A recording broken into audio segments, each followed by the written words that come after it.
درود بچه‌ها، چطورین؟ وقتتون بخیر باشه.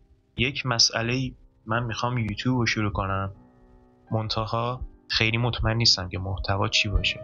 گیم که الان خیلی زیاد شده، بخوام تو حوزه میمم فعالیت کنم کار خاصی نمیتونم بکنم، فقط میتونم ریاکت برم و بیام خودم میمو اجرا کنم. این که به کنار میمونه دمنوش. اگه علاقه من باشید میتونم دمنوش درست کنم و آپلود کنم داخل یوتیوب. حالا نمیدونم میبینید این محتوا رو یا نه، چون من جلو دوربین نمیتونم خنده دار باشم، فقط به صورت متن و به صورت ثابت، یعنی تصویر تک فریم. البته خنده دار که نیستن، دلغک هم بیشتری، دلغک پیر. ولی خب دیروز یه نفر بهم گفت دلغک بی‌خاصیت، شاید هم اونم.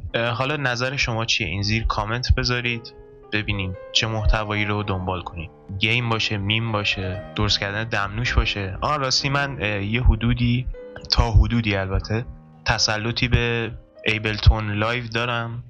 اگه علاقه من باشید میتونم آموزش مثلا آهنگسازی هم بذارم داخل یوتیوب. حالا نمیدونم، نظر شما مهمه دی، بالاخره چیزی که مخاطب بخواد. ولی در نهایت من باز کار خودم میکنم.